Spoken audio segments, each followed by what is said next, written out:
Bienvenue sur Africa 24 dans cette nouvelle édition du QG Weekend. Voici les titres de l'actualité. Le bras de fer se poursuit en République démocratique du Congo entre pouvoir et opposition. Les négociations pour tenter de trouver une issue à la crise politique autour de la succession du président Joseph Kabila ont été suspendues ce samedi, faute d'accord entre les deux camps. Le gouvernement tchadien, toujours à l'épreuve de la contestation des fonctionnaires après des mois de grève qui paralysent le pays. Le gouvernement se montre prêt à consentir à quelques compromis. Le gouvernement béninois engagé plus que jamais dans la lutte contre la crise énergétique dans ce pays où environ 75% des habitants n'ont pas accès à l'électricité. Plus de 6 millions d'Ivoiriens sont attendus aux urnes ce dimanche 18 décembre pour les élections législatives. Les bureaux de vote sont ouverts depuis 8 heures, heure locale. Plus de 20 000 bureaux de vote au total à travers tout le pays. Près de 1300 candidats postulent aux 255 sièges que compte l'Assemblée nationale ivoirienne. En République démocratique du Congo, l'opposition et la majorité présidentielle qui devaient s'entendre sur une période de transition ont interrompu leurs négociations ce samedi. Une interruption alors que le mandat du chef de l'État s'achève le 20 décembre. Samuel Ngembok, Corinne Comdem.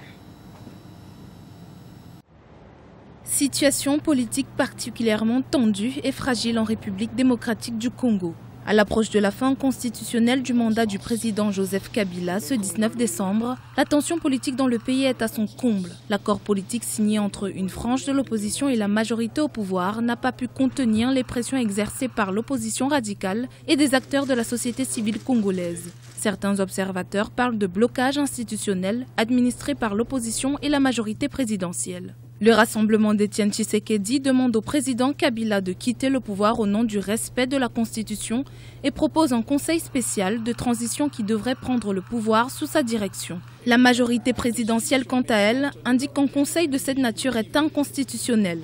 Derrière le rassemblement, il y a les Américains.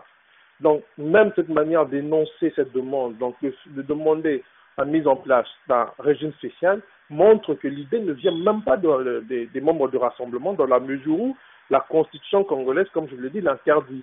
Au cas où Kabila se retire, la constitution dit que c'est le président du Sénat qui doit prendre le pouvoir. Face aux vives tensions qui pointent à l'horizon, un nouveau cadre de concertation et de dialogue a été mis en place au centre interdiocésain sous la coordination de la CENCO, la Conférence épiscopale nationale du Congo. À quelques heures du 19 décembre, la diplomatie du Vatican aura-t-elle opéré un pragmatisme sans précédent? Les évêques catholiques ont été invités à se rendre au Vatican ce samedi 17 décembre par le pape François. Une invitation qui pourrait prolonger au-delà du 19 décembre. Les pourparlers conduits par la CENCO, pourtant salués par de nombreux observateurs. C'est un problème qui est éminemment politique.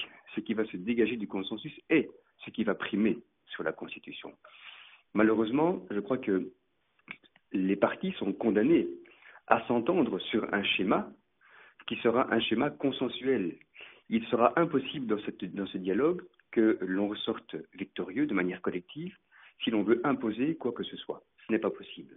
Quelle issue sera réservée au mouvement de contestation actuel? Quel sera le niveau de flexibilité et de responsabilité des acteurs politiques congolais après le 19 décembre 2016? Le retour des évêques catholiques est prévu le 20 décembre, 24 heures après la fin du mandat du président en exercice. Cela fait plus de 3 mois que les services publics tournent au ralenti au Tchad en raison du non-paiement d'arriérés de salaire et des mesures d'austérité annoncées par le gouvernement contre lesquelles protestent les fonctionnaires. Des fonctionnaires avec qui le gouvernement vient d'amorcer un début de dialogue. Reportage Mahamat Ramadan, notre correspondant au Tchad. Le gouvernement tchadien a initié une série de concertations avec les acteurs sociaux du 13 au 17 décembre 2016. Quelques compromis sur les questions relatives aux 16 mesures d'urgence pour sauver l'économie, le retard dans le paiement des salaires et des primes des examens et concours ont été trouvés. Le Premier ministre Pahimi Patake Albert s'est dit disposé à œuvrer pour la sortie de la crise et la paix sociale durable.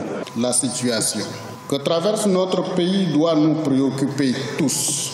Au premier rang, les partenaires sociaux, car il n'est de droit social défendable que lorsque la charge est objectivement soutenable. Aux partenaires sociaux, Je voudrais leur assurer ma disponibilité personnelle permanente et celle de l'ensemble de mon équipe gouvernementale à œuvrer toujours plus pour une paix sociale durable. Les syndicats ont salué l'initiative des autorités de dialoguer avec les partenaires sociaux. Ils espèrent que ces pourparlers mettront fin aux remous sociaux que traverse le pays depuis bientôt 6 mois. Le Premier ministre nous a fait savoir que c'est pas de gaieté de cœur qu'ils ont fait ça, mais ils sont obligés de faire ça, sinon, entre 2 mots, il faut la moindre. Il a préféré, peut-être le gouvernement a préféré réduire les indemnités de salaire que de compresser les fonctionnaires. Et nous avons dit au Premier ministre, même si c'est là, on aurait dit on doit s'asseoir pour pouvoir voir ces problèmes-là. Mais la grève, elle est liée avec la situation sociale, la situation salariale.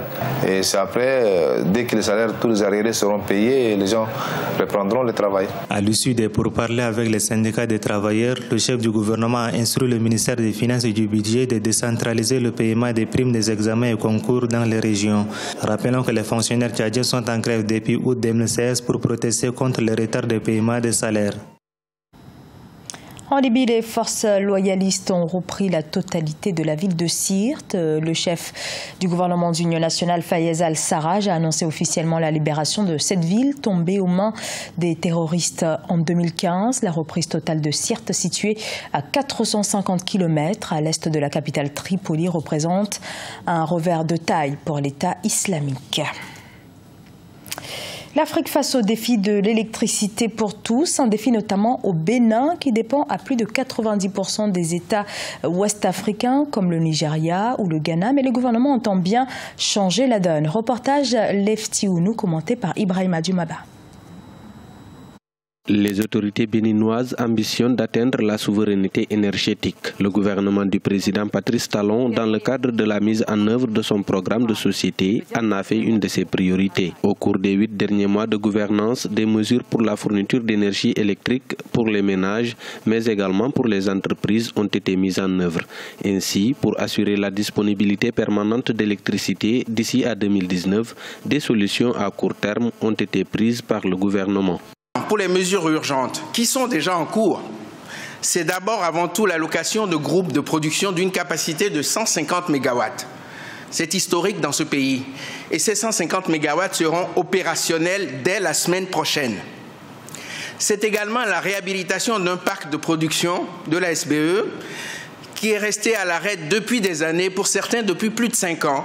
Le gouvernement a décidé de les réhabiliter et la réhabilitation a commencé sur les sites de Porto Novo, de Nati Tengou et Parakou. Le gouvernement prévoit à long terme plusieurs mesures, notamment la construction dans le cadre d'un partenariat public-privé sur le site de Maria Gleta de 2 centrales bicombustibles à gaz et combustible liquide d'une capacité de 240 MW. En plus de ces 2 centrales privées de 240 MW, l'État va construire également une nouvelle centrale bicombustible, gaz et combustible liquide de 120 MW pour un total de 360 MW.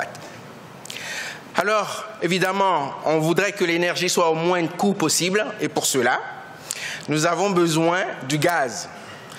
Donc, le gouvernement a décidé la construction d'un terminal de regazéification flottant dans le port de Cotonou pour alimenter toutes les centrales en gaz pour l'équivalent d'au moins 500 MW. Les actions et les initiatives du gouvernement concourent à doter le Bénin d'ici fin 2018 de 500 MW d'énergie électrique.